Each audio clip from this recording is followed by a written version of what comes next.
Hoje nós vamos continuar o tema da regressão linear, que nós já começamos na última aula, e nós vamos aprofundar um pouquinho mais no assunto. Então, na última aula eu tinha falado para vocês que a parte no capítulo do Descobrindo a Estatística usando o SPSS era 156 até 184, né? Que foi até onde vocês fizeram os resumos de vocês, que eu tinha pedido a leitura. Agora, a gente estende até o final do capítulo. Então, a gente vai pegar a segunda parte do conteúdo, né? Sobre regressão linear. Então, vou começar fazendo uma revisão com vocês do que a gente viu na aula passada, para depois a gente estender para o próximo conteúdo. Então, vocês lembram, a análise de regressão é a gente criar uma fórmula que explica como que um dado está relacionado ao outro. Então, a gente viu essa fórmula mais simples, né, que a gente tem um valor de x, que é a nossa variável dependente, que é a nossa variável independente, e que a gente também pode chamar de preditora, previsora, explicativa, né? E a gente, tendo um valor dela, a gente multiplica por uns termos da equação que são os parâmetros, né? Para a gente falar qual que seria o valor estimado para y. Lembrando sempre que a gente faz esse modelo a partir de uma amostra, né? E às vezes a gente vai tentar prever para dados outras situações onde a gente não tem os dados, por exemplo. E aí a gente viu que poderia ter a regressão simples, que é justamente essa fórmula mais simples, que foi o tema que nós vimos na aula passada, e que, na verdade, quando a gente tem vários valores de x, ou seja, que são mais do que uma variável, para tentar explicar a variável dependente, aí a gente pode usar o que a gente chama de regressão múltipla. E esse é o tema que a gente vai aprofundar mais na aula de hoje, de trabalhar com mais de um dado, né? Então, relembrando, essa aqui é a regressão simples, que é o beta 0 e o beta 1, que são os parâmetros, a variável independente, a variável dependente e um erro, né? Esse erro é justamente por causa daquela ideia que o modelo ele sempre tem um erro, uma incerteza associada em relação à variável que a gente vai observar, que a gente vai medir. O modelo nunca vai dar certinho, né? Igual ao que a gente está medindo. Então a gente estima esse erro também, né? Qual que é a incerteza que está associada? Se a gente tiver a variável observada, a gente consegue até calcular quanto que foi esse erro, né? E esse primeiro, se a gente pode representar essa equação, né, usando um diagrama de dispersão, em que cada caso é um par de dados, a gente tem o x e o y, um caso, né, um elemento que a gente está medindo, e a gente vai traçar uma linha que ela fique o mais próximo possível dos nossos pontos, os pontos fiquem mais ou menos metade para um lado, para o outro, né? E a gente vai ter o beta 0. O beta 0 é o valor assim, se o x for 0, aí o y vai ser o beta 0, que justamente é o lugar onde a linha intercepta, né, o eixo y aqui. Então esse é o nosso valor de beta 0. E o beta 1 é a inclinação da nossa reta. Então, se o beta 1 for o valor mais alto, aumenta. Se for mais baixo, aí ele vai se aproximando. E se ele for negativo, ele fica uma correlação negativa, né? Uma relação negativa entre as variáveis. Quando uma aumenta, a outra diminui. E, bom, essa é a fórmula. E aí, quando a gente não tem o dado observado, e a gente tem que estimar a partir do nosso modelo, a gente usa essa notação, que é um edge estimado, ou então o y com o chapeuzinho. Os dois é a mesma coisa, né? Então é mais para relembrar, a gente já viu isso na aula passada, mas para vocês relembrarem que aí a gente tem o que está sendo estimado. Se a gente tem o estimado e subtrai pelo que está observado, ou seja, o observado menos o estimado, a gente acha o erro do nosso modelo. Então, só fazendo um pouco uma revisão do que a gente viu, né, até o momento. Agora a gente vai estender essa nossa fórmula. Antes só tinha o beta 0 e o beta 1. Agora nós podemos colocar um beta 2 como a segunda variável, um beta 3 como a terceira e assim por diante. Pode ser 60 variáveis, por exemplo, poderia ser. E aí cada uma delas a gente vai ter que estimar qual que é o parâmetro correto. E no final, somando todos os termos e o erro, né, no caso, a gente vai chegar na nossa variável dependente, a nossa variável que a gente está querendo explicar. Então, se antes a gente conseguia colocar o x e o y e traçar uma linha, agora, vamos supor que a gente tem dois, não tem mais só um x. A gente vai ter um x1 e um x2, duas variáveis. Então, para a gente representar, em vez de a gente representar numa linha, a gente vai representar num cubo tridimensional. A gente vai ter o y vai continuar aqui, mas a gente vai ter uma variável nesse eixo e a outra no eixo de cá. Então, se a gente tiver os três valores de cada uma, a gente consegue criar um plano de regressão, onde a gente tem, para cada ponto nesse plano, a gente consegue achar o valor de uma variável, do x1, o valor do x2 e o valor do y. Como se a gente tivesse um ponto no cubo, né? E conseguisse traçar os três eixos. E aí a gente conseguiria estimar o valor. Para achar o resíduo, também é muito semelhante. Antes, no de cá, o resíduo era a distância de um ponto até a linha. Que é o que o nosso modelo errou, né? O nosso modelo é a linha. E aqui é o medido. Agora, no plano, vai ser a distância de um ponto no cubo, né? Até tocar o plano. Então, em vez de você tocar a linha, ele vai tocar o plano, né? Mas a gente calcula da mesma maneira. E aí aqueles outros elementos, todas aquelas técnicas que a gente viu que tem que somar os resíduos, multiplicar, soma dos quadrados, média dos quadrados dos resíduos e tudo, usa do mesmo jeito, porque depois que você calculou o resíduo, aí faz as mesmas técnicas que a gente aprendeu na aula passada. Se tivesse mais do que três ou mais variáveis de x, matematicamente o conceito é a mesma coisa, só que não dá para representar visualmente, porque a gente só consegue ver em 3 dimensões, né? Aí usa umas maneiras, né, de abstração matemática, para conseguir trabalhar com 4, 5, 6 dimensões, mas a ideia é sempre que a gente vê o que o nosso modelo previu, subtrai do observado e a gente acha o erro. É sempre essa que é a ideia. O nosso modelo ele vai dar uma saída, né? Sempre isso, ele dá uma saída. Deu uma saída, a gente subtrai o observado pela saída e acha o erro. Por mais complexo que seja o nosso modelo, o fundamento por trás do resíduo continua o mesmo, né?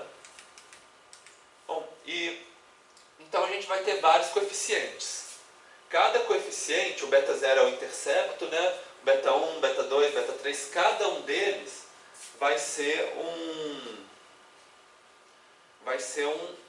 vai multiplicar por uma variável diferente. Mas se todas essas variáveis aqui forem zero, ou seja, todos os x, né? O x1 é zero, o x2 é zero, o x3 é zero. Aí no final o intercepto é o que vai cruzar o eixo y. Vocês estão vendo aqui que tem um ponto aqui, ó, que é onde o x1 é zero e o x2 é zero também. Essa quininha que toca o eixo y é quando todas as outras variáveis é zero, né? E aí o beta 0 fica aqui, que é justamente essa altura aqui.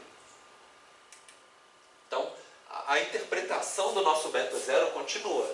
Pode ter quantas variáveis a gente quiser. Beta 0 é assim, quando todas as variáveis forem zero, o y vai ser o beta 0. E o beta 1, no caso, por exemplo, o beta 1, ele vai ter a mesma interpretação que a gente teve na aula passada, que é o seguinte: se eu mudar uma unidade de medida no x, no x1 no caso, né, quanto que vai aumentar no meu y? Então eu vou colocar uma tabelinha aqui para a gente tentar visualizar, né? Vamos supor que a gente tem x1, x2 e y, por exemplo, né? Então, se eu aumentar uma unidade aqui no x1, quanto que vai aumentar no meu y? Vamos supor que vai aumentar mais 0,5, por exemplo, né? Se o meu beta 1 for 0,5 e assim por diante. Só que como agora a gente tem vários coeficientes e várias variáveis, por exemplo, tem o x1 e o x2, a gente fala assim: se eu aumentar 1 no x1, vai aumentar meio no y. somente se esse aqui se manter constante. Porque se esse variar também, aí aqui pode ser outra coisa. Então a gente fixa todas as outras variáveis, no caso aqui só o x2. Se a gente aumentar só o x1, aí o y vai aumentar em meio. Uma relação linear, né? Agora, se a gente resolver, por exemplo, variar só o x2, por exemplo, mais um aqui, e a gente tem que manter esse constante.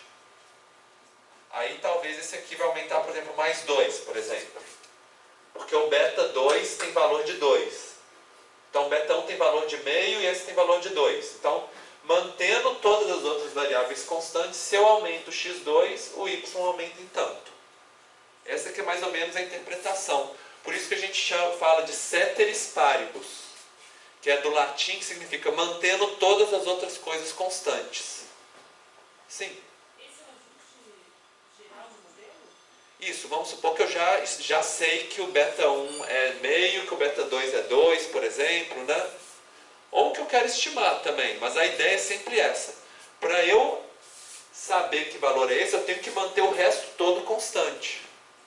É igual você está fazendo um experimento de laboratório e fala assim, agora eu vou variar só a temperatura.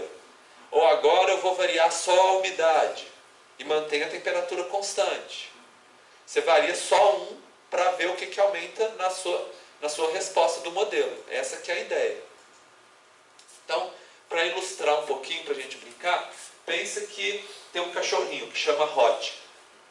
Aí, fala assim, que ele é um cachorro muito bonzinho quando ele sai para caminhar, ceteris paribus, ou seja, mantendo todas as outras variáveis constantes. Ou seja, ele é muito bonzinho se o sol estiver brilhando, se não aparecer nenhum esquilo na rua.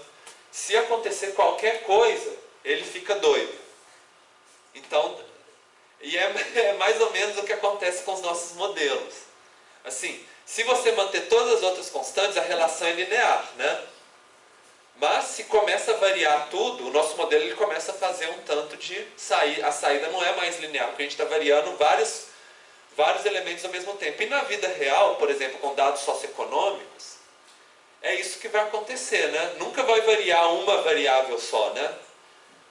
De uma casa para outra vai mudar um tanto de coisa ao mesmo tempo. Esse mundo abstrato ideal que a gente consegue mudar uma coisinha ou outra está só lá no nosso modelo. Na hora da gente ver a saída, né, está acontecendo um tanto de coisa em volta. E as variáveis vão estar todas mudando. Então é um pouco mais... A gente simplifica, né, a vida, falando que está mantendo as outras coisas constantes para interpretar. Mas na prática as outras variáveis não estão constantes, né? A gente sabe disso. Bom, e como eu tinha falado para vocês que a gente calcula o resíduo da mesma forma do que na regressão simples, a gente vai fazer aquele método dos mínimos quadrados da mesma maneira.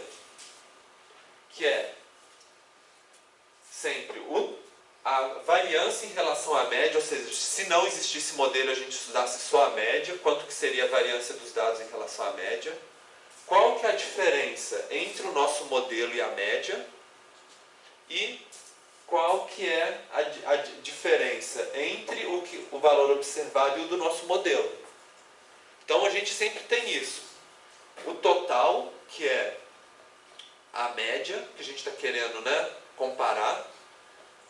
O resíduo, que é o erro, e o que o nosso modelo difere da média, né, o que ele explica para além da média. E aí a gente já conversou sobre isso na aula passada, que a gente quer que o erro seja pequeno, né, e que o nosso modelo explique bastante de modo diferente da média, se possível, né? Mas o principal é que o erro seja pequeno, é isso que a gente quer. Que a soma do quadrado dos erros, ou seja, pegar o resíduo, elevar ao quadrado, né, e somar cada um deles, esteja o valor menor possível. É isso que a gente quer. Bom, e aí a interpretação tanto da correlação quanto da regressão, quando a gente está trabalhando com modelo de múltiplas variáveis, ele mantém o mesmo conceito, mas a gente precisa expandir a nossa ideia. Então, em vez da gente falar do coeficiente de correlação de Pearson, que é o R, a gente chama de R múltiplo. que antes, quando a gente calculava o R, a gente via o diagrama de dispersão com as duas variáveis, né? E aí a gente ia e conseguia calcular um R que era a relação entre duas variáveis, a correlação. Agora, como tem muitas variáveis explicativas, a nossa correlação não é mais de uma variável com a outra, mas é da variável de resposta, o y, com a saída do nosso modelo. Então, a saída do nosso modelo vira uma nova variável. Então, a gente criaria mais uma coluna aqui, que é o y estimado, por exemplo. E aí a gente vai calcular a correlação de uma com a outra, do y estimado com o y. Então, só para vocês verem, essa aqui era a correlação simples, né, que a gente começou a ver. Tinha a variável y a x e a gente calculava a correlação, né? Agora, como tem muitas variáveis, x1, x2, x3, x4, a gente pega a saída do modelo e o valor observado. Que essa aqui é a síntese disso aqui tudo, né? E a gente coloca aqui o resultado. E aqui é o nosso valor que a gente mediu. E aí a gente vê se tem uma correlação entre a saída do nosso modelo e os dados que a gente mediu, né? Que seria a prova se o nosso modelo está bom ou não. E da mesma forma que a gente tem esse R múltiplo, né? E aí assim, usa a mesma fórmula da correlação, do coeficiente, tudo que a gente já viu até agora. Da mesma forma, o R ao quadrado, ele vai ser a mesma coisa. Se eu calcular o R, que é o coeficiente de correlação desse com esse, a gente eleva ele ao quadrado que a gente chega no nosso R quadrado do nosso modelo. Só que... E ele também vai significar a mesma coisa, é a porcentagem que o nosso modelo consegue explicar da variável dependente, né? E aí seria a mesma coisa. A gente tem, na regressão simples que a gente viu na aula passada, a gente colocava o x e o y e traçava uma reta. Agora, na nossa regressão múltipla, a gente coloca o y e aqui a gente coloca o resultado do nosso modelo. Então a gente coloca o resultado dessa conta inteira aqui da nossa fórmula aqui. E aí a gente vai e tenta traçar a nossa reta, né? Que explica melhor o nosso modelo. Essa que é a ideia que está por trás. A gente cria uma caixa preta, né? Fala assim, tudo isso é o y com estimado. E aí a gente tenta calcular. Tenta achar a reta que explica melhor. E ver, né, qual que é a porcentagem de explicação. Então essa é a ideia que está por trás. Bom, então, vamos supor que a gente tem uma tabela com muitas variáveis, né? Que a gente olhou lá na internet, no portal, está cheio de variável. Qual variável que eu vou selecionar para fazer o meu modelo? Será que todas vão dar certo? Qual variável que vai ficar o melhor modelo, né? Esse é o passo que a gente vai pensar agora. A primeira dica para a gente considerar é a gente se basear em estudos anteriores. Será que existem estudos, por exemplo, teóricos, que falam que existe uma relação entre duas variáveis? Né, entre esses aspectos? Se tiver, a gente já tem uma boa dica, né? Será que alguém já publicou algum artigo, algum estudo fazendo um modelo para uma outra região, ou com dados de outra época, ou alguma abordagem semelhante, mas não igualzinha, né, que vocês estão fazendo?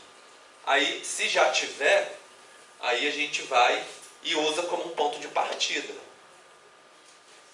E depois que a gente escolher essas variáveis, a gente vai explorar a relação entre o y, né, que é a nossa variável dependente, com os previsores. Aí a gente faz diagrama de dispersão, correlação, essa relação bivariada com cada um. E depois, no final, a gente vai e tenta ajustar o nosso modelo de regressão múltipla. Então pensa nisso, gente, que é mais ou menos o caminho do trabalho de vocês também. Primeiro vocês vão investigar assim, por que as variáveis são relacionadas, consultar literatura, estudos que já foram feitos. Depois vai fazer análise exploratória, né? Seja de cada variável independente ou da relação duas a duas, que vocês já começaram a fazer na correlação. E depois a gente vai chegar na regressão múltipla, que é de ver como que a gente incorpora essas variáveis e quantas a gente consegue juntar para fazer o nosso modelo. Para a gente chegar nessa parte, existem vários métodos para a gente juntar as variáveis. E eu vou mostrar alguns de vocês, hierárquico, entrada, passo a passo, a gente vai discutir algum deles. Por exemplo, o hierárquico é essa ideia de que a gente faz baseado em trabalhos anteriores. Então, primeiro a gente pega assim, qual que é a relação que a literatura, que os artigos, os estudos falam que é a mais importante entre os nossos dados. Aí a gente começa explorando ela. Depois a gente vê, tem mais algum outro que um ou outro estudo fala, mas que nem todos falam, né, que ainda está criando um consenso? A gente puxa eles também. E assim por diante. Ou então, assim, se alguém já fez um modelo no passado, desses modelos, qual que explicou de maneira mais eficiente? Qual variável? Que outra que explicou menos? E aí a gente vai nessa ordem. E a gente vai comparando. Primeiro a nossa hipótese principal, depois a gente acrescenta um, compara, acrescenta outro. É uma coisa meio manual, né? Só que baseado em informações prévias, para que a gente fundamenta nosso trabalho. O outro é o que a gente chama de entrada forçada. É aquele que a gente já fala assim, não, eu já sei todas que eu quero e vai ser esse, pronto, acabou. A gente simplesmente escolhe. Isso pode ser, por exemplo, que a gente está querendo replicar um modelo que já foi feito. Então a gente não quer ficar comparando variável, a gente vai falar, não, eu vou usar essas mesmo e é isso aí. E aí ver o resultado do modelo. Esse é uma estratégia. Existe outra que é o método por passos, que a gente vai passinho por passinho, né, testando. Existem vários métodos por passo. Às vezes a gente chama todos de stepwise, às vezes tem uns nomes um pouco diferentes que eu vou explicar para vocês. São critérios matemáticos que a gente vai usar para saber qual que a gente vai incorporar primeiro. Então, primeiro é o método para frente, ou forward, no caso. O método para frente é o seguinte, primeiro a gente calcula a correlação entre todas as variáveis, né? Todas as variáveis com o y, né? Que é a nossa variável que a gente está querendo prever. Então a gente já tem para cada variável com y, a gente cria um coeficiente de correlação, né? Qual que está mais correlacionada, qual que está menos. Aí a gente escolhe aquela que está mais correlacionada para a gente começar. Qual que tem a relação melhor com y? Ah, é tal. Então a gente começa. Depois a gente pensa, qual que é a segunda variável que tem maior correlação com o nosso y? Ah, essa outra. Aí a gente coloca e compara. Depois qual que é a terceira? Aí a gente coloca junto e compara. Até chegar uma hora que quando a gente acrescentar mais uma variável, não vai fazer quase diferença nenhuma, pode até piorar o nosso modelo, aí a gente para. Quando o nosso modelo já não melhora mais, a gente fala assim, não, então parou aí, tá aí as nossas variáveis que a gente vai utilizar. Esse método tem um problema. É que nem sempre, começando da que está mais correlacionada e indo para menor, a gente tem garantia que a gente vai achar o melhor modelo. Pode ser que o melhor modelo seja a segunda junto com a terceira e não a primeira, por exemplo.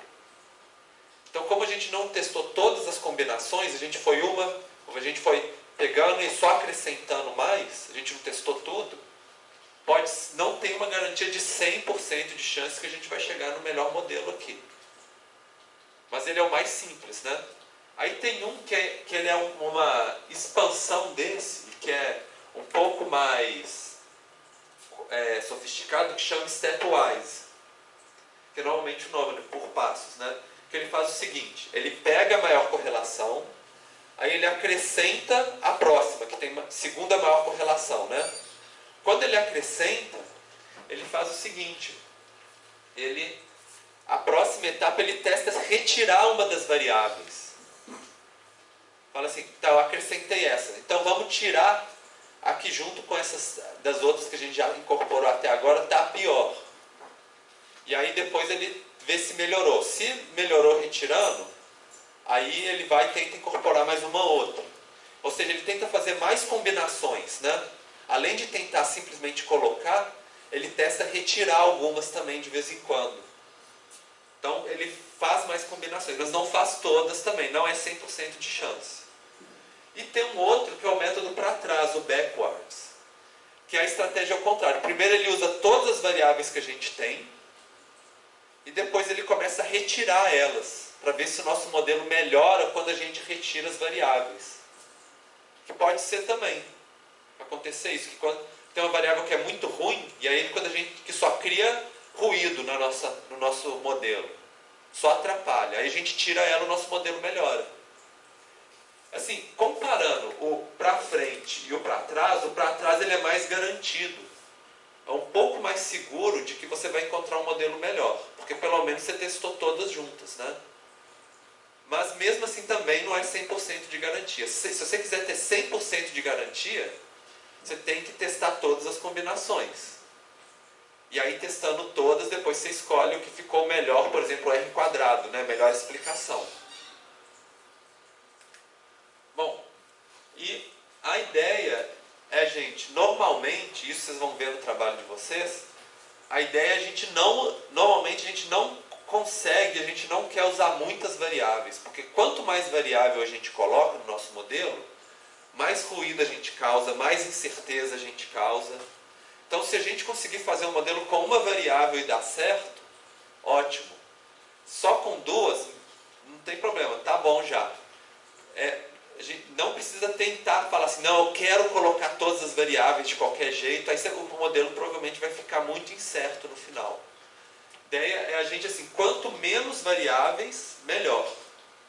Então não preocupem se de repente vocês fizeram várias hipóteses do trabalho de vocês, essa variável deve relacionar, essa também, essa também. Se uma delas não ficar boa, não se preocupa, gente. Muitas vezes é isso, a gente descarta a variável mesmo. A gente começa com uma quantidade e depois a gente vai, tira essa, até a gente achar um modelo melhor mesmo. Isso é algo comum de acontecer. Às vezes a gente fica com dó, né? Mas a minha hipótese era tão boa. Mas não tem jeito. A gente começa com umas hipóteses, depois a gente vai cortando até achar que ficou bom no nosso modelo. E vamos perguntar assim, e quão bom é o nosso modelo de regressão? Então tem duas perguntas. A gente já viu na aula passada. A gente usa o R quadrado, né, para saber quantos por cento de explicação. A gente faz a ANOVA, né, o teste F, para ver se a gente pode expandir da amostra para a população, né? Ou melhor, falar assim, o quanto que o nosso modelo é melhor do que um modelo de média, né, no caso, que é o conceito que está por trás do teste F. E agora a gente vai incluir mais outras duas avaliações. Primeiro, será que o nosso modelo representa bem os nossos dados como um todo? Ou será que tem um pequeno número de casos que está meio que fazendo o nosso modelo ficar tendencioso, influenciando o nosso modelo e atrapalhando a nossa vida, por causa de um ou outro caso que tem na nossa tabela, uma outra linha, né? Que é o caso dos valores atípicos, ou dos casos influentes que a gente chama. E aí a gente vai conversar agora. E a outra pergunta é se o nosso modelo ele realmente pode ser generalizado para outras amostras. O teste F, ele é um primeiro indicativo, mas não é o suficiente para um modelo de regressão. Existem outros também. E aí a gente vai discutir nessa aula também. Então vamos começar com o de cima. Será que os nossos casos influenciam por igual o nosso modelo ou tem um ou outro caso que influencia muito? Então vamos pensar nesse caso aqui. A gente tem um diagrama de uns dados que a gente fez de experimento. A gente tem aqui o tamanho da aranha e o medo que causou na pessoa, a ansiedade que causou na pessoa. Então uma aranha grande deixaria as pessoas com mais medo, né? A nossa hipótese experimental. Olhando aqui, vocês acham que tem uma correlação entre eles, olhando esse gráfico de dispersão? Vocês acham que sim? Agora tem um caso que ele diz todos demais, né? Que é esse vermelhinho aqui. Todos pareciam estar caminhando na mesma direção, de repente tinha uma aranhona e o cara não ficou com medo. E é interessante nesse exemplo, porque assim, se a gente não tivesse esse dado aqui, o nosso modelo ia ser essa linha tracejada. Por causa desse pontinho aqui vermelho, olha o que aconteceu com a nossa reta. Inclinou, né? Ele puxou a nossa reta para baixo. Então, a gente fala que esse é um valor atípico e que ele está influenciando os nossos dados, né? E a gente vê também que, pelo menos nesse caso específico, ele é o que tem a maior distância, né, do nosso modelo, maior resíduo do nosso modelo, né? Justamente ele é o que sai fora da média dos outros dados, né, do que a gente gostaria de explicar. Então, uma primeira dica para a gente achar um valor atípico que está influenciando muito o nosso modelo é a gente calcular o resíduo de cada caso, né, ou seja, qual que é a distância de cada caso até a linha, e o que deu um resíduo muito grande, a gente já começar a pensar assim, ixi, talvez esse caso aqui está embananando o meu modelo, está fazendo ele ficar um modelo ruim.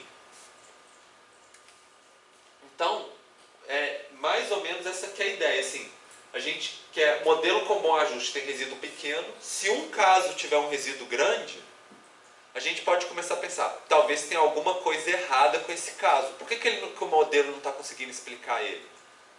E aí vale a pena a gente fazer uma investigação desse caso individual. Por exemplo, se for dados de município, a gente diz, por que será que esse município foge tanto da nossa explicação, né? Será que é porque tem, por exemplo, um poço de petróleo nesse município? Que aí muda a dinâmica econômica toda, né, dele? Que é diferente dos outros municípios? Será que é porque é uma capital onde está o governo, por exemplo, né? Então, e aí o dinheiro vai todo para lá dos outros municípios, né, por exemplo. Então, esse tipo de investigação às vezes é interessante, saber assim, por que esse cara aqui não ficou com medo? Será, por exemplo, que ele é cego, por exemplo? Se fosse, né, aí a gente descobriu o porquê e aí às vezes até justifica tirar ele fora. Nem sempre justifica tirar fora, mas em alguns casos, quando a gente fala assim, esse aqui é porque foi um erro de medição, por exemplo, né? Então, é bom a gente explorar, quando vocês verem os dados de vocês do trabalho, deu um resíduo muito grande em um dos casos, dá uma olhadinha, o que é que tem lá, né? Será que é um setor censitário que é um condomínio de luxo, por exemplo? Numa área, né, distante do centro da cidade? O que será que tem ali, né?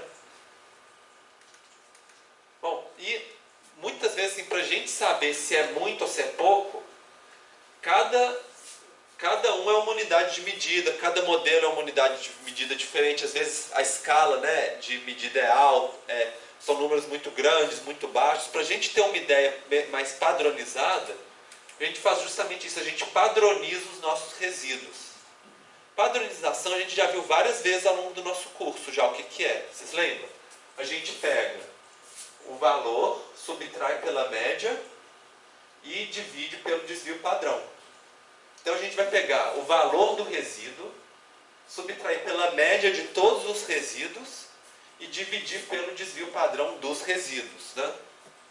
Com isso a gente vai ter um valor que é a média zero e que ele é medido em unidades de desvio padrão.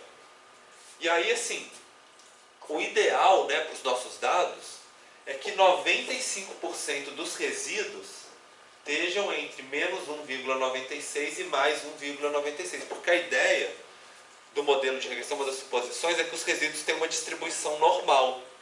Então seria mais ou menos isso, né? A gente tem a distribuição normal dos resíduos, tem a média deles, né? São simétricos em relação à média, e a gente quer que 95% deles estejam entre 1,96 e menos 1,96. Então, se tiver assim, se tiver mais de 5% dos casos fora desses cortes, a gente pode começar a ficar preocupado de que esses extremos estão influenciando muito o nosso modelo. Da mesma forma, 99% estaria entre menos 2,58 e mais 2,58. Né, que é o corte de 1%.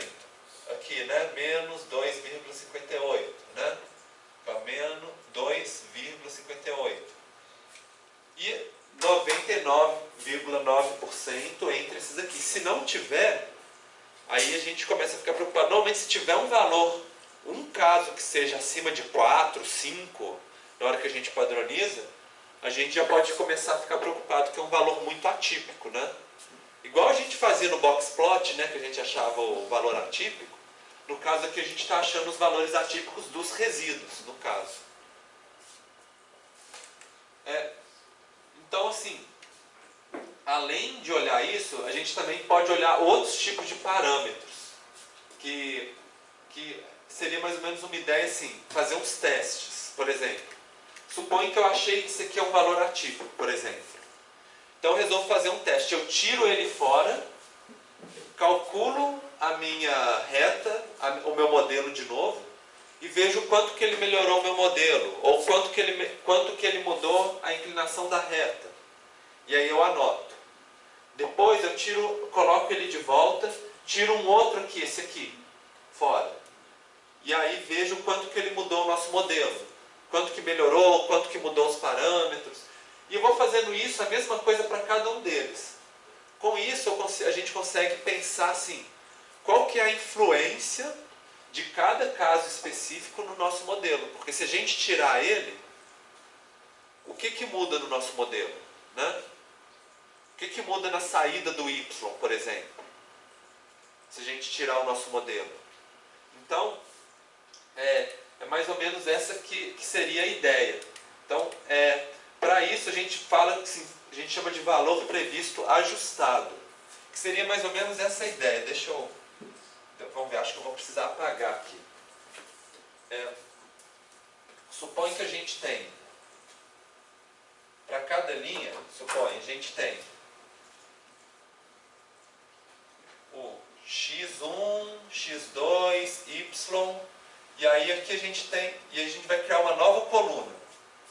Se o x se a gente tem um valor de x, um valor de y, aí a gente tem um valor e aqui é a saída do nosso modelo, né? Aqui é o valor observado e aqui é o valor estimado, suponho. Vamos supor que aqui deu 10 e aqui deu 11, né?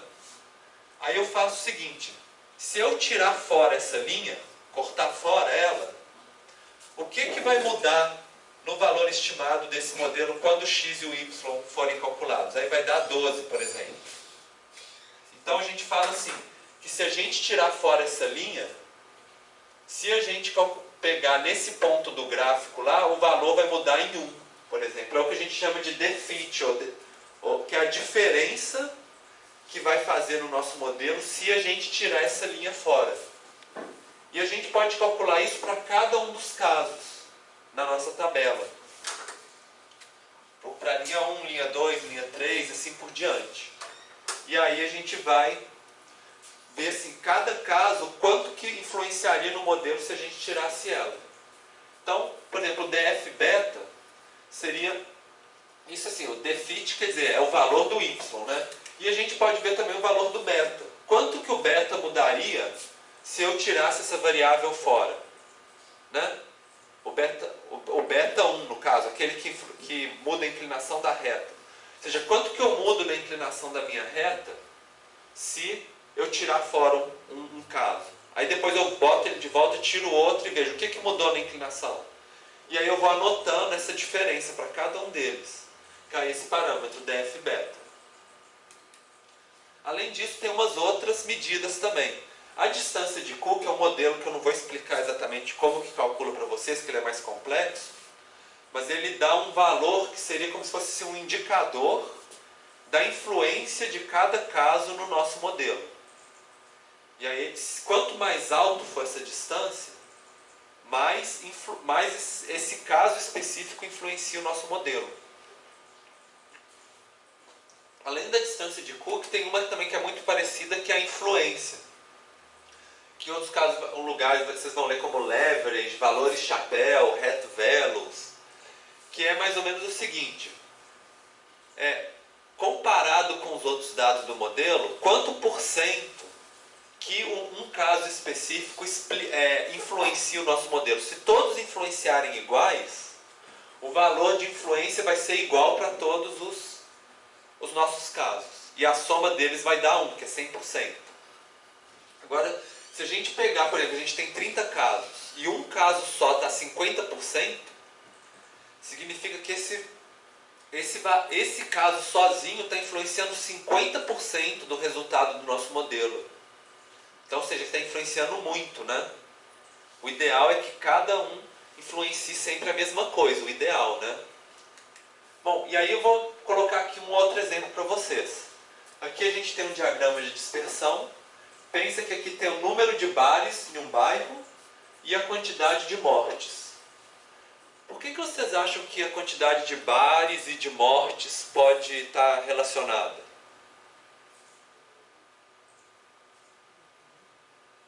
Oi? Beber e dirigir, né? Isso mesmo. E aí a gente vai calculando. Para cada bairro tem um valor de bares e um valor de mortes. Parece que está sendo relacionado direitinho e parece que está seguindo uma linha. Só que de repente aparece um valor atípico, né? E aí, o que acontece? Se a gente não tivesse esse valor 8 aqui em cima, né? Esse daqui, a nossa linha de regressão ia ser retinha, né? Perfeita. Só que veio um lá e avacalhou tudo e fez o nosso modelo ficar desse jeito. Então, qual que é a primeira coisa que a gente tem que fazer? Ir lá e investigar por que esse aqui saiu fora. Por que o nosso ponto fora do modelo, né? Por que ele está tão diferente? Aí vamos supor que a gente vai descobrir porque todos esses são bairros residenciais e esse aqui é um bairro comercial, por exemplo. Poderia ser isso. Então, quer dizer, ele tem uma característica diferente que a gente não tinha medido antes. E aí talvez a gente pode refazer o nosso objeto de pesquisa e falar, então vamos restringir a nossa pesquisa aos bairros residenciais, por exemplo. Aí ia resolver o nosso problema. Né? E o nosso modelo ia ficar bom de novo. Só que tem uma diferença entre esse aqui, que a gente teve um valor atípico, e esse de cá. Cadê? E esse de cá. A diferença é o seguinte, olha só. Nesse daqui, o valor atípico ele ficou mais longe da nossa linha, né? Era o caso que estava mais longe do nosso modelo. Nesse de cá, o nosso valor atípico ficou um dos mais próximos da nossa linha. Então, nem sempre o valor que está influenciando mais é aquele que está mais longe da linha. Pode ser que é justamente porque ele está influenciando muito que ele está entortando a linha todinha para chegar nele.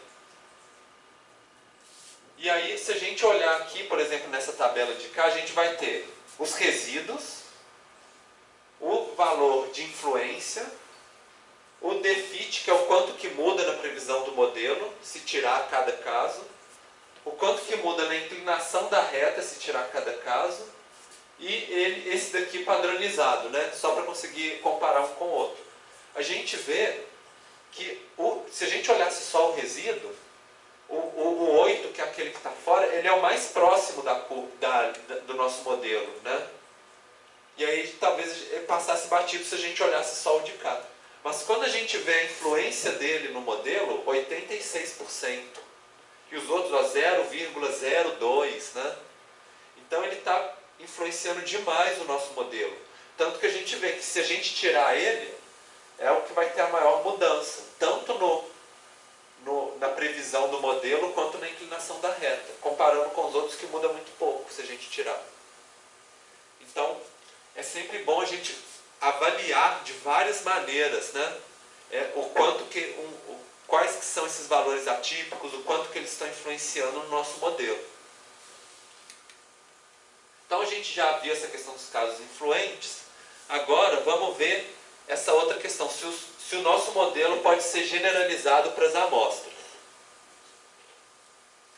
Como eu tinha falado para vocês, o teste F que a gente fez na aula passada, né, que fala assim, com 5% de margem de erro, eu posso falar que o nosso modelo é melhor do que a média, já é um primeiro passo. Só que não é o suficiente. Porque para a gente aceitar esse modelo F, a gente fala que a gente tem que ver certas suposições. Que são assim, suposições do nosso modelo de regressão. O nosso modelo ele supõe que os nossos dados têm uma certa distribuição, se comportam de determinada maneira. Se eles se comportarem direitinho, aí a gente usa o nosso teste F e consegue fazer a nossa inferência.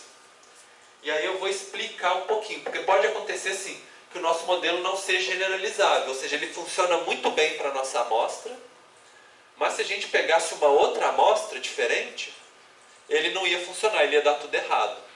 Isso é o que a gente chama às vezes de sobreajustamento, que é quando ele se ajusta muito bem para uma amostra, mas ele não se ajusta bem para o resto, né, que a gente vai testar depois. Então, a primeira questão que a gente tem que ver das suposições é o tipo de variável.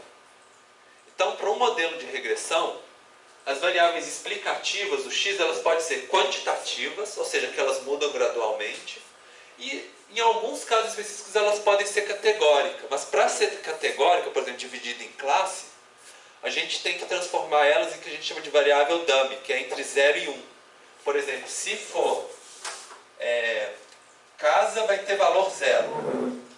E se for apartamento, vai ter valor 1, por exemplo. E aí a gente inclui como se fosse uma variável 0, 1, 0, 1, 0, 1 e encaixa no nosso modelo. Agora, se tivesse assim, casa, apartamento e galpão, por exemplo. Aí não pode colocar 2, não. Aí tem que ser um que é 0 e 1, se é casa ou se não é casa. Depois outra variável que é 0 e 1, se é casa ou... Não, se é apartamento ou se não é apartamento, ou não é apartamento, e assim por diante. Então, a gente só pode incluir categoria se a gente fizer essas perguntas de sim e não. Então, é casa, não é casa? É apartamento, não é apartamento? E a gente faz essas perguntinhas e a gente consegue inserir no nosso modelo. Existem modelos mais complexos que vocês conseguem colocar cada uma das classes, mas os que a gente vai aprender na nossa disciplina, o máximo que a gente vai conseguir fazer é essas perguntas de sim e não, que a gente consegue. E o Y, ele tem que ser quantitativo. Aí ele não pode ser categórico, não pode ser classe. O Y tem que ser algo que muda de pouquinho em pouquinho, né? Inclusive assim, o Y ele pode dar um valor, por exemplo, 1,2, 1,4, né? Ele não significa que ele vai dar um valor inteiro sempre. Pode dar 1,2 pessoas morando em uma casa, por exemplo, né? Que é a saída do nosso modelo. E da mesma forma a gente fala que o Y, né, ele não pode ser limitado. Ou seja, por mais que a gente saiba, por exemplo, que não pode ter menos uma pessoa morando em um domicílio, é impossível, pode acontecer que no nosso modelo, de repente, saia uma resposta negativa. Porque às vezes são tantas variáveis para combinar, que uma combinação específica, de repente, dê um valor negativo. A gente não pode falar inicialmente, antes de calcular o nosso modelo, assim, quero fazer um modelo que o meu Y seja sempre positivo. Não dá. A gente tem que deixar aberto. E aí, se o modelo der uma resposta incoerente, aí a gente vai e usa a nossa interpretação. Mas a gente não pode falar para o modelo assim, que ele não vai dar esse tipo de resposta. A gente tem que deixar ele livre, né? Existem os modelos mais avançados que a gente consegue fazer restrição. Mas esses que a gente vai ver mais simples, né, nesse curso, a gente não consegue limitar qual que é o valor do Y. Tá, gente? Então ele sempre pode dar valores diferentes. E aí, assim, para brincar um pouquinho com essa questão da limitação, né? Vamos supor que uma moça acabou de casar, aí ela tinha 0 maridos antes e depois ela tem um marido, né? No dia seguinte. E aí o estatístico fala assim, olha só, então como você vai ver, no final do mês você vai ter 30 maridos, né? E aí melhor você começar a encomendar bastante bolo de casamento. É uma brincadeira a questão da extrapolação, mas é isso. O modelo de regressão, ele vai no infinito, tanto para cá quanto para cá. A gente é que tem que usar o nosso conhecimento da realidade, dos processos que a gente está estudando, para saber até onde que ele pode ir, né? Que é o que é mais coerente, que outras coisas que afetam que não foi incorporada no nosso modelo, né? Então é um pouco para vocês lembrarem disso. O modelo ele é uma reta que vai para o infinito, né? E aí a gente só vai usar ele dentro de uma determinada extensão. Tem que ter um bom senso, né? Outra suposição é que a nossa variável y, ela tem que ter uma distribuição normal. Isso a gente já começou a ver nas aulas passadas. Lembra que uma das primeiras aulas que vocês começaram a transformar, fazer logaritmo, ao quadrado para ver se aproximava de uma distribuição normal? Esse é o primeiro passo para a gente fazer uma regressão. A gente vai olhar se o nosso y tem uma distribuição normal. Se a gente tiver muito dado, tipo assim, mais do que 1000 dados, 2000 dados, dá para relaxar um pouquinho essa suposição, tá? Não precisa ser tão assim. Mas quanto menos dado a gente tiver, mais importante é eles estarem com uma distribuição normal. Se a gente tem 10, 20, 30 dados, é muito importante que eles sigam uma distribuição normal. E aí, uma outra decorrência disso, além a variável x, elas não precisam seguir distribuição normal, não precisa. Então, o trabalho de vocês, assim, só o y que vocês escolheram, que vocês têm que preocupar se ele está mais numa distribuição mais normal. As variáveis x não precisam. Só que os resíduos do nosso modelo, que eu já tinha explicado para vocês, o resíduo, né, na hora que eu desenhei aqui, ele também tem que ter uma distribuição normal, que é a saída dele, né, o que ele erra. Senão, a gente tem que tomar cuidado para generalizar o nosso modelo. Então, são duas coisas. É a variável dependente, o y, e os resíduos. Eles é bom a gente testar se eles têm uma distribuição normal. E aí, quando eu falo distribuição normal, pensa mais ou menos nisso aqui. Sei que está difícil de ver, vamos com um pouquinho de calma. Aqui a gente tem o y, pensa que é um cubo. Tem o y, tem o x... Não, desculpa, tem o y, está aqui, desculpa. O y que é a saída do nosso modelo. Aqui tem o x1 e aqui tem as variáveis. Aqui a gente tem a frequência. E aí a gente tem aqui os pontinhos, que eles se distribuiriam em 3D, né? A ideia é que a maior parte, se a gente fizesse um histograma, a maior parte dos valores dos resíduos, eles estariam perto da reta. E poucos estariam longe da reta. Então, se a gente fizesse vários cortes, em cada corte que a gente fizesse, a maior parte dos dados, da frequência, né, está dentro da reta, e a menor parte está fora, está longe da reta. Essa que é a ideia. Tem mais pontos próximos do que distantes. E a outra suposição é de linearidade. Isso a gente viu, a regressão linear, né, até o momento. Então é sempre regressão positiva ou negativa.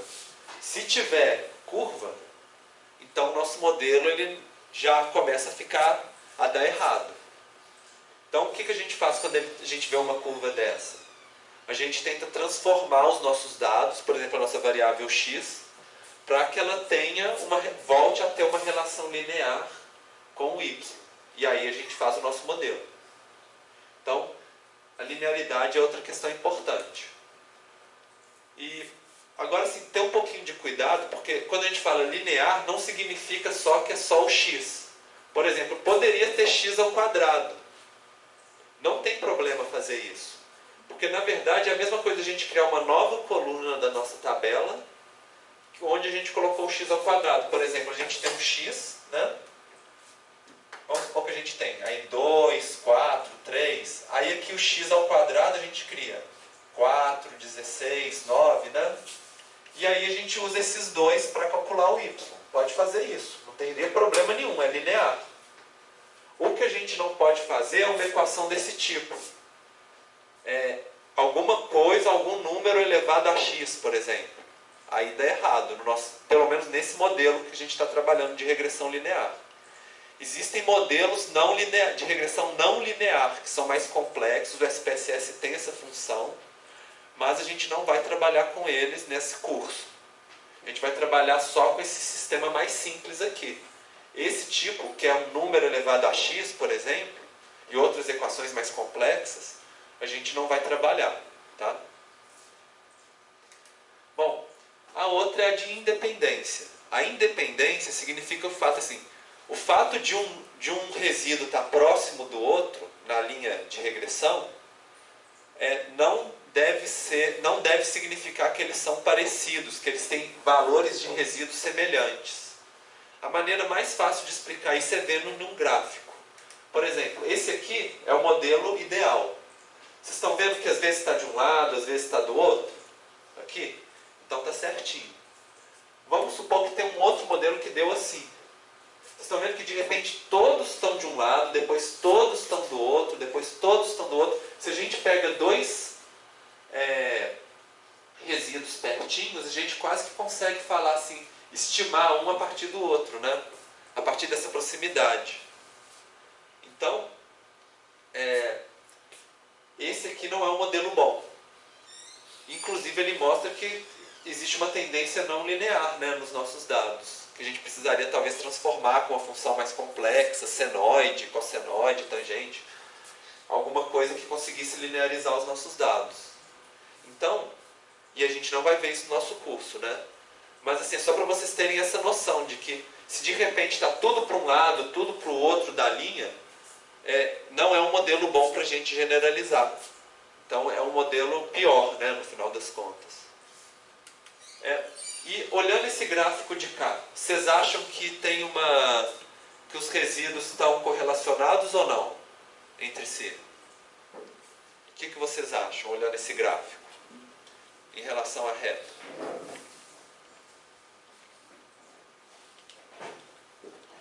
Estão correlacionados?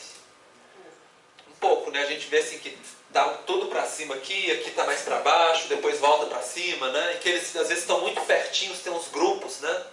Muito pertinhos uns dos outros, uns bloquinhos assim. Isso não é uma coisa legal no modelo.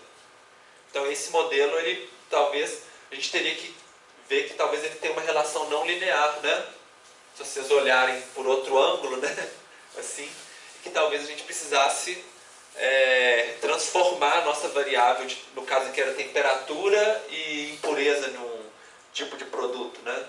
A gente talvez teria que pegar isso aqui, ó, levar ao quadrado, raiz quadrada, logaritmo, alguma coisa aqui, para linearizar essa relação. Um outro termo, e aí começam os nomes grandes, a gente supõe que os nossos dados têm homocedasticidade. E que é o seguinte, eles estão bem distribuídos ao longo da reta. Então, isso é o que a gente chama de homocedasticidade. Quando eles não estão bem distribuídos, que é o caso que a gente tem do lado de cá, aí a gente chama de heterocedasticidade. Homo é porque é igual, né? Hétero é porque é diferente. Então, a gente vê que a distribuição desse lado está diferente da distribuição desse lado. Eles estão mais dispersos, tem mais pontos aqui, né? Então, o ideal normalmente que a gente quer é que fique mais ou menos desse jeito. Se está desse jeito, a gente tem que tomar mais cuidado antes de generalizar da nossa amostra para a nossa população. Então, são nomes grandes, mas vocês vão usar tanto ao longo do curso que no final vocês já vão estar sabendo falar. Vai travar menos a língua até o final do curso. Que é mais ou menos essa ideia que eu já tinha falado para vocês antes, né? Além da gente querer que o resíduo tenha uma distribuição normal, então aqui a gente tem o y, as variáveis, né? E a frequência, porque é tridimensional. Então, mais pontos perto da reta do que fora, do que longe, né? E que mantém essa mesma distribuição ao longo da nossa reta. Então vocês estão vendo que tanto aqui na reta quanto aqui na reta, se a gente fizer um histograma de distribuição, eles se distribuem de maneira semelhante. Outro nome grande, vai ser o último nome grande que eu vou passar para vocês nessa aula, né? Que é a multicolinearidade. Multicolinearidade, a gente já aprendeu, que é quando tem correlação entre duas variáveis. Multicolinearidade é quando a gente tem muitas variáveis, todas correlacionadas entre si. Então, multi porque é muito, né? Colinear porque elas seguem uma relação linear. E isso é um problema. Porque se a gente tem duas variáveis... o fato de uma variável, a gente ter uma variável x correlacionada com o nosso y, é perfeito, é ótimo, é o que a gente quer. Mas se a gente tem várias variáveis x, x1, x2, x3, e elas são todas correlacionadas entre si, aí a gente tem um problema. A gente tem um problema porque se elas são muito semelhantes, qual delas que é mais importante? Qual delas que está influenciando se elas tudo comportam iguais? Aí o algoritmo de mínimos quadrados ele não vai conseguir diferenciar entre essas variáveis. E com isso, cada amostra que a gente pegar, talvez vai falar assim, numa amostra vai falar que uma variável é mais importante, na outra vai falar que é a outra, mas na verdade elas são quase iguais. Então não vai fazer diferença para a nossa resposta, mas a gente não vai conseguir saber qual que é mais importante para explicar o nosso fenômeno.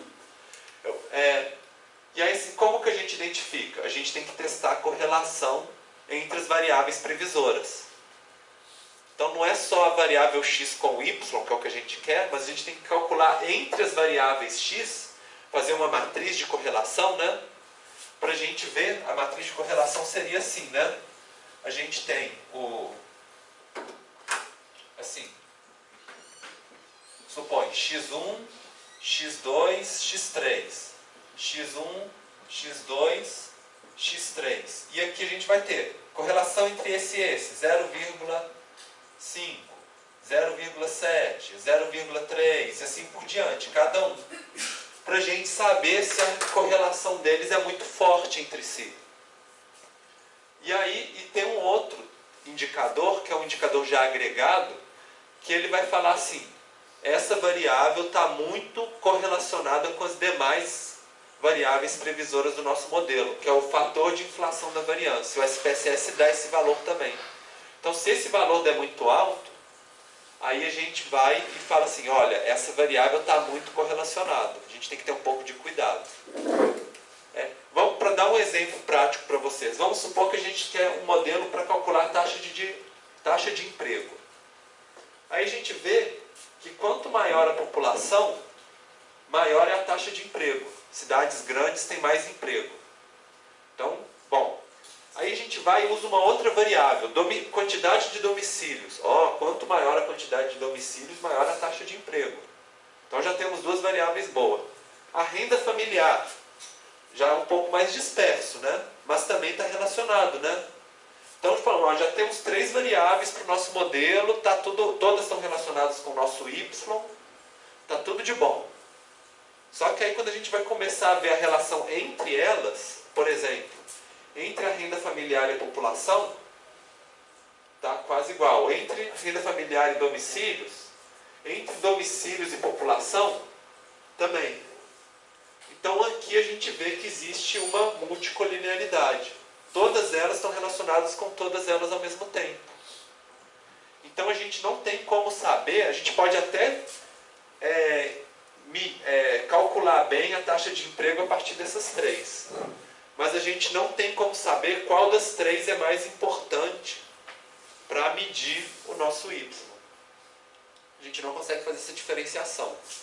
Vou mostrar um exemplo gráfico para você. Seria o seguinte, esse é o exemplo mais que a gente quer. A gente quer que a variável x1 explique uma parte do y e a variável x2 explique uma parte do y também. Mas elas não têm, uma não se toca, ou seja, uma não está relacionada com a outra. O caso ruim é quando está assim, ó. Essa variável e essa, elas são muito semelhantes entre si. Todas explicam uma parte do y, mas tem uma parte aqui do y que ela é explicada igualmente pelas duas variáveis. E aí o algoritmo, para conseguir ver qual que está influenciando mais o y, ele não consegue decidir, não consegue identificar se essa parte aqui pertence ao de cá ou se pertence ao de cá.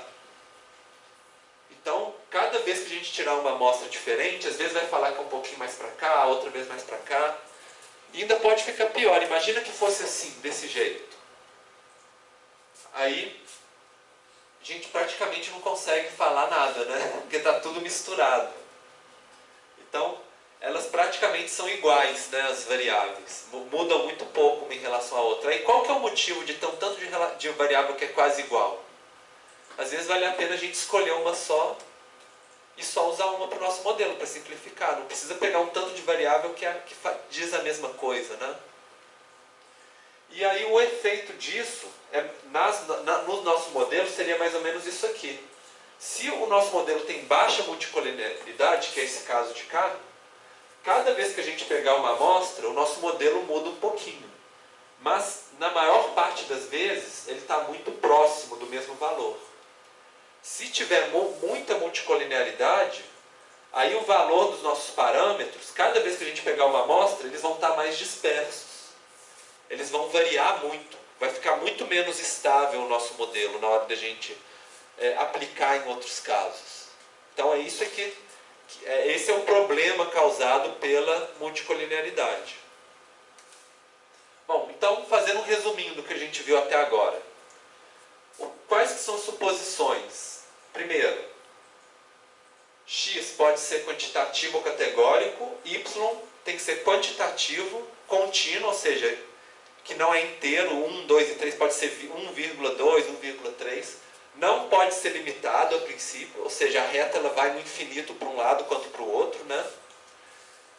O y tem que ser normal e os erros têm que ter uma distribuição normal também. Tem que ser uma relação linear. Os erros não podem ser correlacionados entre si. Tem que ter homocedaticidade. O que é homocedaticidade mesmo, gente? Que eu expliquei para vocês agora. Isso, ao longo da reta de regressão, né? E multicolinearidade, o que é? Tem vários aspectos, tem várias variáveis que são relacionadas. Exatamente, principalmente as variáveis preditoras, né? O x, né? x1, x2, x3, né? Exatamente. Então, vocês estão vendo, não bastava só a gente calcular o nosso r quadrado e o nosso f igual a gente fez na aula passada. A gente tem que ter uma noção disso aqui também. Lógico que se você tem muitos dados, por exemplo, 5.000 dados, 6.000 dados, não precisa atender tanto essas suposições. Mas se a gente tem poucos dados, essas suposições todas elas passam a ter muita força no nosso modelo. Então, a gente tem que tomar bastante cuidado. Quando a gente tem poucos dados, a gente tem que tomar bastante atenção nessas suposições. Então, vou dar um exemplo para vocês, que é um caso clássico da estatística, que chama quarteto de Anscombe. Vamos supor que a gente tem 3 grupos de elementos, que a gente mediu uma variável x e uma y. Né? Os números são diferentes entre os grupos, cada um tem valores diferentes, mas todos eles têm a mesma média, se a gente calcular para cada um, a mesma variância, tanto do y quanto do x, tem a mesma correlação entre si, e a regressão linear deu a mesma reta, igualzinho. Então parece que o modelo deu igual, né, para eles. E que todos são mais ou menos, funcionam do mesmo jeito. Só que quando a gente vai fazer um diagrama de dispersão de cada um desses, olha só o que aparece. Todos deu a mesma linha, né? Só que os dados são completamente diferentes. Então vamos fazer junto aqui. Vocês acham que esse diagrama de dispersão aqui, ele está atendendo as suposições para uma regressão linear? Mais ou menos, né? Embora tenha muito poucos casos, mas mesmo assim, né? Só aqui assim que poderia ter um pontinho a mais aqui, talvez vai ficar melhor, né? Não é 100% perfeito, mas tá. Esse de cá, que suposições que vocês acham que está violando?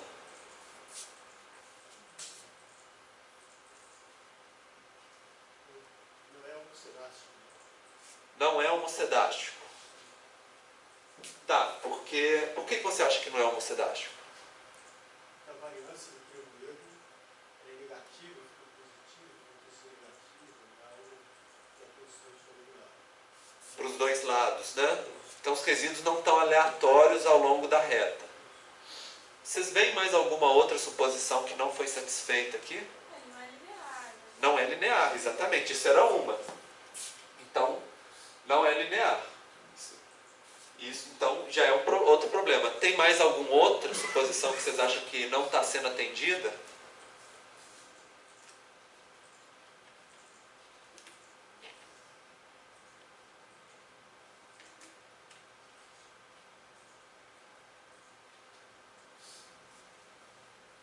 Pensando. Bom, eu tinha falado para vocês da autocorrelação dos resíduos, né? Vocês estão vendo que de um lado, você acabou de falar a mesma coisa, da questão da multicolinaridade, a questão da monocidade, mas é porque um está conectado com o outro, né? Então, por exemplo, aqui você vê que eles estão pertinho dos outros e todos acima, todos abaixo, né? E eles estão muito próximos uns dos outros, eles não estão distribuídos de maneira aleatória. Então, está violando a questão da autocorrelação dos resíduos. E o de cá, o que vocês acham? Tá? Qual que poderia ser algum problema desse diagrama de cá? Um outlier, né? Uhum. Exatamente. É um outlier. Mais alguma coisa? E aí ele está influenciando a nossa reta.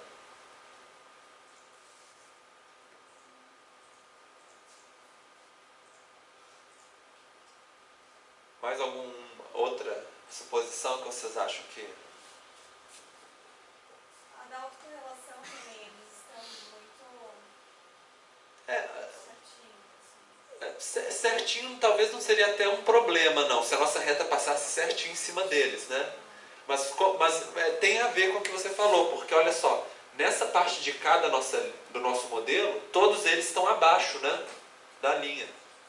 Então, por causa desse valor atípico, ele causou uma autocorrelação dos resíduos nessa parte de cá.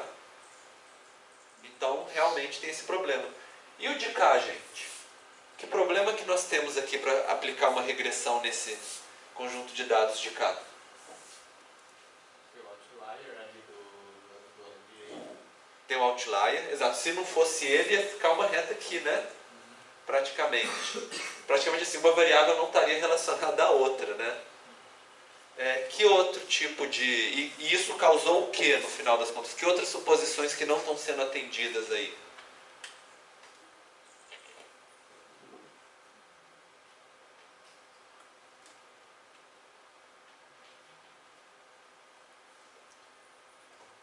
O que vocês acham? Mas fala uma, então. Sim, porque a linha seria aqui, né? O que mais? Distribuição normal. Distribuição normal, porque está muito concentrado, né? E a homocelasticidade também, né, gente? Vocês estão vendo que os valores estão muito concentrados de um lado e do outro lado só tem um, né? E aqui eles estão mais dispersos e aqui eles estão pertinho da reta, né? Então, esse dado a gente falaria que ele é heterocedástico. Ou seja, a distribuição não está igual ao longo da reta de regressão, né? Então, é isso. Então, vocês veem, a ideia era a gente brincar um pouquinho, né, com essas suposições que a gente viu ao longo da aula. Quando vocês olharem um diagrama de dispersão e com uma reta de regressão, vocês começarem a pensar, será que está satisfazendo todas as suposições para uma regressão? Será que esse dado é bom para a gente usar no modelo de regressão? Será que tem um valor atípico? Será que precisa de uma transformação, né? Essas coisas que a gente pode começar a pensar, que vocês começarem a pegar essa sensibilidade. Então, seria mais ou menos isso. Se as suposições foram atendidas, igual esse aqui, a gente fala, o nosso modelo ele é não tendencioso. Então, de uma maneira geral, a gente pode usar a nossa amostra para outros dados, né? Só que ainda não. Porque mesmo assim, mesmo se atender tudo, ainda pode ter alguns casos que enganam a gente.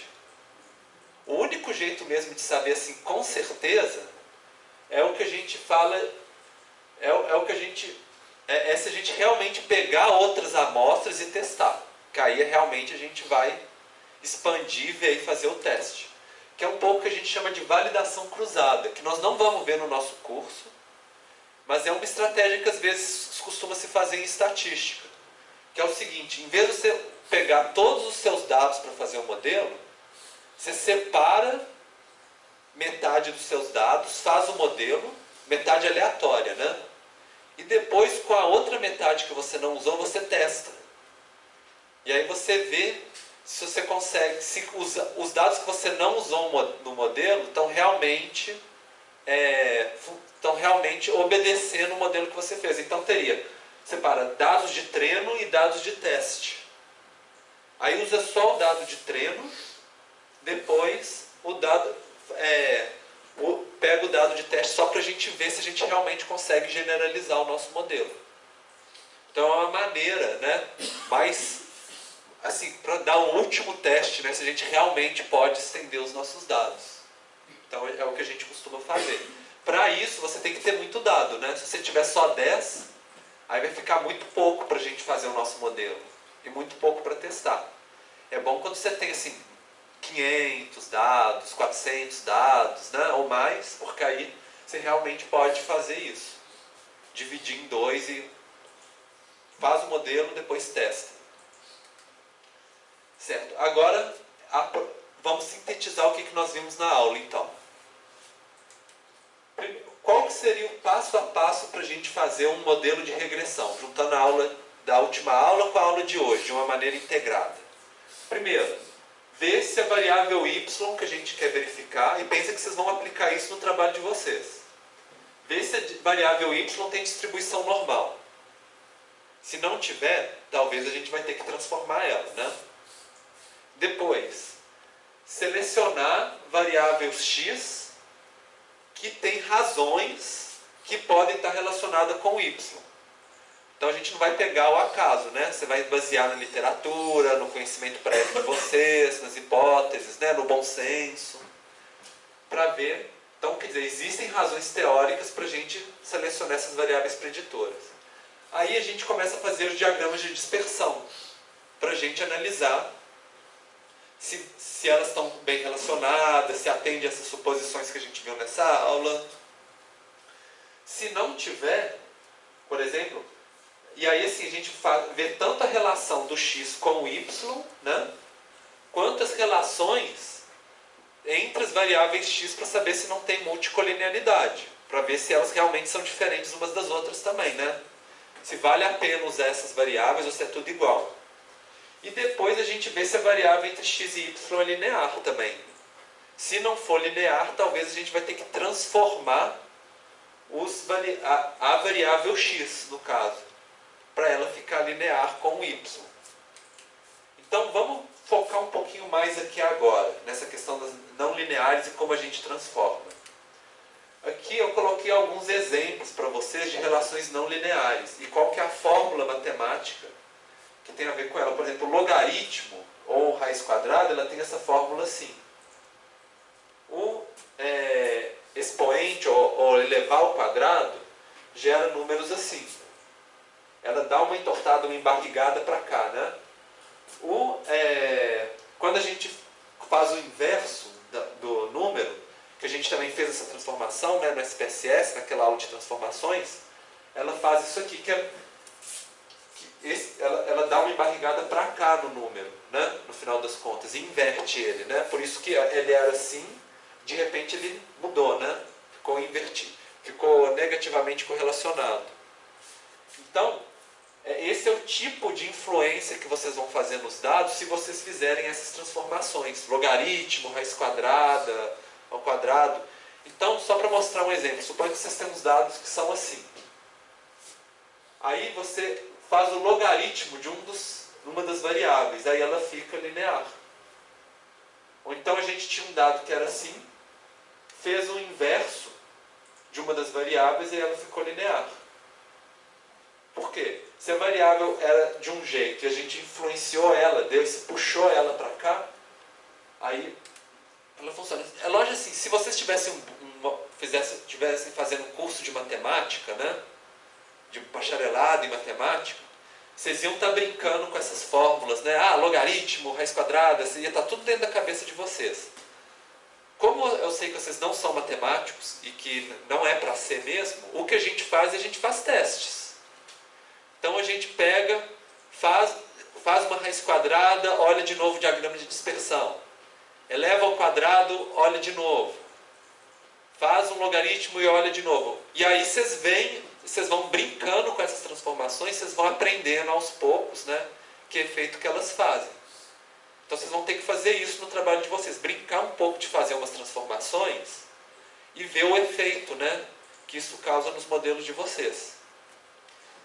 Lembrando assim, vocês não precisam fazer transformações muito complexas. Para a nossa disciplina, raiz quadrada, logaritmo e elevar ao quadrado, ou às vezes fazer o inverso da variável, já está mais do que suficiente, tá?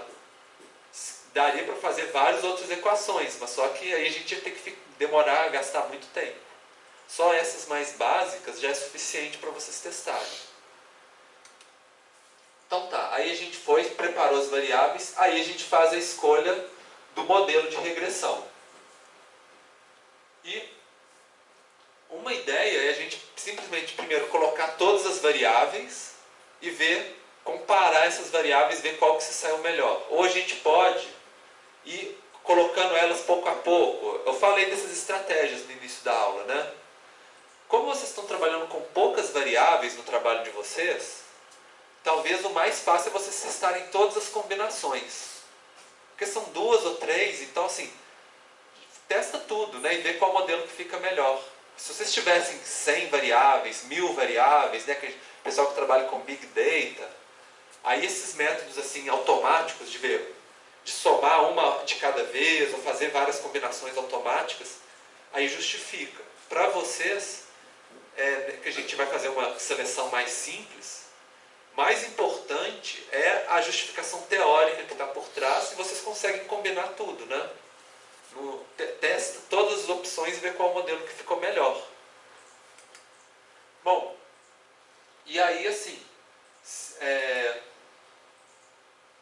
a gente poderia, assim, numa estratégia inicial, por exemplo, testar uma por uma, fazer uma regressão com cada variável também. E aí ver qual que ficou melhor, e aí assim, essas melhores a gente testa primeiro também, se vocês tivessem muitas, mas acho que nem vai ser o caso dessa vez não. Bom, e aí a última coisa é fazer o diagnóstico para ver se o modelo está bom. Aí a gente vê o ajuste, o R ao quadrado, o teste F, o teste de cada coeficiente para ver se a gente aceita ou rejeita a hipótese nula de usar eles, né? Isso a gente aprendeu na aula passada. A gente vê a multicolinearidade a partir desse indicador, o fator de influência da variância, que a gente vai ver isso na próxima aula, como que interpreta. Se ele for alto para uma variável é porque ela está muito correlacionada com as outras. E a gente faz a análise dos resíduos, que é ver se o resíduo não está autocorrelacionado, homocidasticidade, essas coisas assim. Se ele tem uma distribuição normal. Isso que a gente vai fazer agora, essa parte de cá. Então, para fazer análise de resíduo, muitas vezes a gente faz um diagrama de dispersão dos resíduos padronizados. Então, basicamente, vocês estão vendo assim, aqui a gente tem a reta na diagonal, né? Os próximos gráficos que eu vou mostrar para vocês, a gente simplesmente entortou o nosso gráfico. Porque a gente está vendo nessa direção, a gente simplesmente vai colocar a nossa reta na horizontal. Para a gente ver qual que é o que está mais alto, positivo, ou o que está mais baixo, negativo.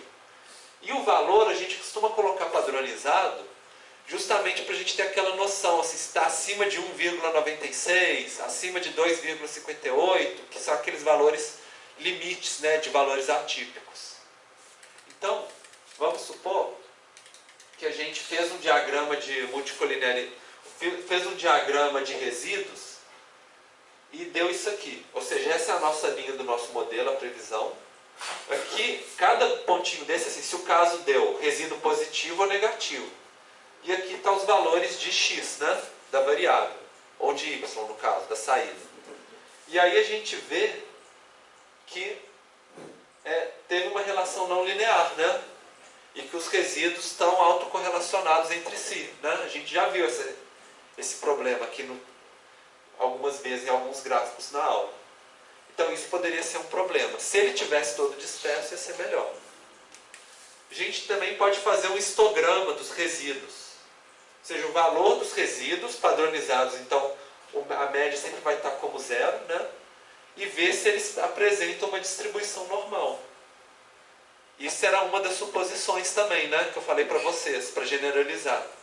Então, ver se os resíduos estão com uma distribuição normal. Se tiver, então, está ótimo, né? Não tem problema. Se tivesse assimétrico, então com um bloco aqui, outro aqui, várias montanhas, aí a gente poderia começar a ficar preocupado. Outra coisa é a heterocitasticidade, que vocês também a gente já discutiu. Se está muito condensado aqui, muito disperso do lado de cá, Então não é, então não é bom para o nosso trabalho, né? Além disso, só para falar para vocês assim, além de fazer o histograma, além de ver visualmente, o SPSS e outros programas de estatística, eles têm alguns testes. Esse teste fala assim, teste para saber se é distribuição normal. Aí você faz um teste, vê se pode rejeitar a hipótese nula ou não. Tem uns testes Shapiro-Wilk, Anderson-Darling. A gente não vai entrar tanto nesses testes, porque a gente ia ter que aprofundar mais o nosso curso, mais do que a gente consegue. Mas só para falar para vocês, igual assim, para a heterocitasticidade tem um teste de Breusch-Pagan também.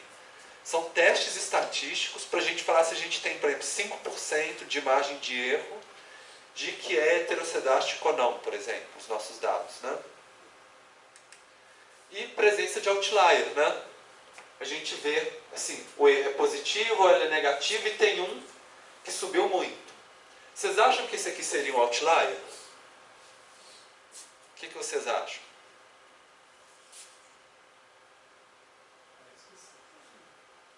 Na verdade, eu acho que não, viu?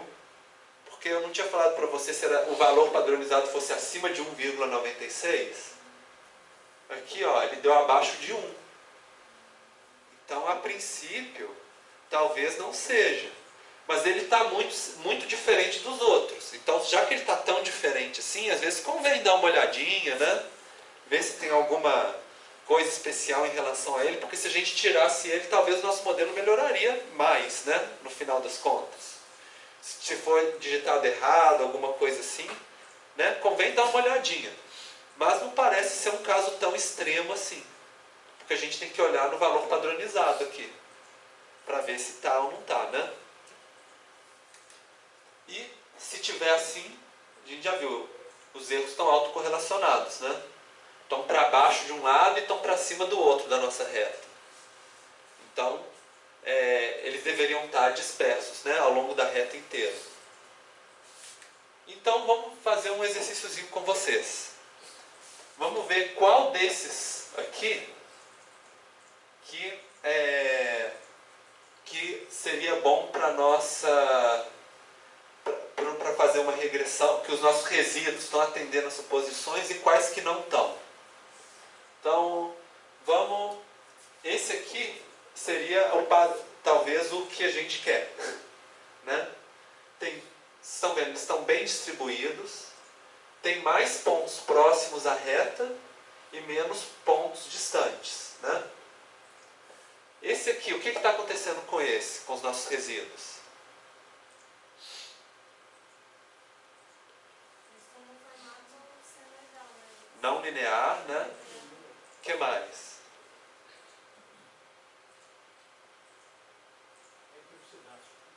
Heterocidástico? Então a distribuição muda. Uhum. Mais alguma coisa?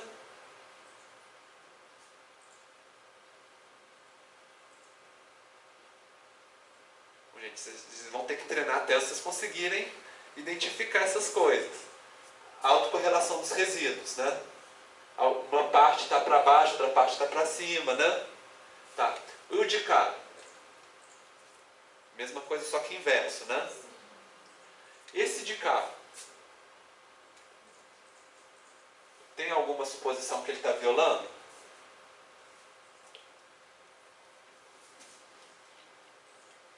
Não sei se dá para prever a presença de um outlier lá na esquerda, mas... Talvez alguma coisinha.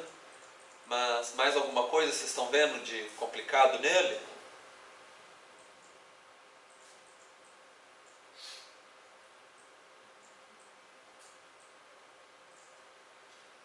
Bom, o que eu tinha falado para vocês, os resíduos eles têm que seguir uma distribuição normal. Então, o que significa isso? Significa que próximo à reta deveria ter mais pontos. E na verdade a gente está vendo que eles estão mais ou menos homogeneamente distribuídos, tanto perto quanto longe. Então ele não é bom por causa disso. Na verdade era para ter mais pontos próximos aqui do que pontos distantes. E eles estão mais ou menos a mesma distância uns dos outros, né, de uma maneira meio aleatória. Então isso seria um problema também. E nesse de cá? Heterocedástico. Exatamente, exatamente. Poderia falar que tem um ponto extremo, alguma coisa assim. E no de cá? Mesma coisa. Isso, só que uma relação, né, mais dispersa aqui do que aqui. E nesse de cá? O que vocês acham que tem de... Atende a suposições ou não? Ele também é heterocedástico, não linear. Aham.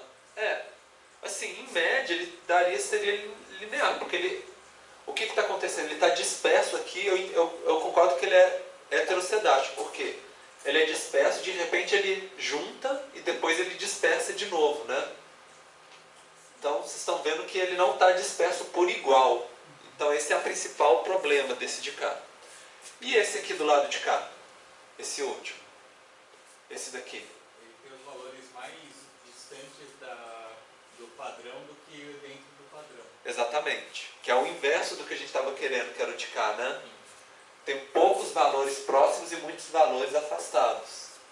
Então esse seria, não tem uma distribuição normal dos resíduos ao longo do paralelo, né, à reta. Então esse seria o problema. Agora, gente, é muito difícil a gente ter um perfeitinho igual esse aqui. Na prática, vocês vão ver, puxa para um lado, puxa para o outro. E se algum dos dados de vocês, no final das contas, tiver uma situação dessa e a gente não conseguir resolver, não precisa desesperar, tá, gente? É só vocês saberem e vocês fazerem essa ressalva no trabalho de vocês. É isso que eu estou esperando que vocês façam. Que vocês peguem os dados de vocês, olhem e falem assim, olha, meu modelo está bom por causa disso, está ruim por causa daquilo, e ele pode ter uma dificuldade de generalizar, por exemplo, por causa que ele é heterocedástico, ou porque ele tem alguma autocorrelação dos resíduos. Então é importante vocês identificarem e fazerem essa ressalva na hora de escrever o trabalho de vocês, ou no futuro fazendo um trabalho técnico, um artigo, alguma coisa assim. Você tem que alertar, né, o leitor de que o seu dado pode ter alguma ressalva para você conseguir generalizar ele. E aí é isso, né, que esse seria o ideal, a distribuição ideal, que a gente gostaria de encontrar. Para vocês também pegarem isso, gravarem, né, qual que é a visão ideal, assim, para depois quando vocês verem outros histogramas, vocês compararem se está batendo ou se não está batendo. Bom, esse era o conteúdo da aula de hoje. Alguém tem alguma dúvida? Não? Sei que no final das contas, gente, é muita coisa nova, né? E é praticando mesmo que vocês vão aprender. Então, tem duas atividades para a semana que vem, para terça-feira que vem. É uma atividade individual e outra em grupo. O individual é o seguinte, vocês já leram até o 184, que é o capítulo. Até a página 212, são praticamente imagens de tela de como que faz no SPSS. Então, a atividade individual para vocês é seguir o livro, só que usando o SPSS. Então, tem o site do livro, onde tem os arquivos, mas eu também coloquei na atividade do Tidia como anexo lá também. E nos dados no repositório dessa aula também. É um que chama Album Sales, que é o que usa lá. Eu baixei esse arquivo e ele não abriu. Ele é SAV, não é? Ele não abriu no SPSS? Não. Eu vou tentar abrir de novo. Tá. Bom, se tiver algum problema, aí eu mudo. Eu vou dar uma olhada depois da aula. Então, se ele tiver corrompido, alguma coisa assim, eu tento pegar um arquivo que estiver funcionando. E aí é simplesmente isso. E aí vocês colocarem no TD os resultados, tá? Só para vocês seguirem as telas. Não é tão difícil, é relativamente rápido. Mas aí vocês vão lendo o capítulo e vão interpretando, né? Para vocês aplicarem o conhecimento que a gente viu hoje. Isso é um treino, né? Para vocês irem sedimentando esses conceitos.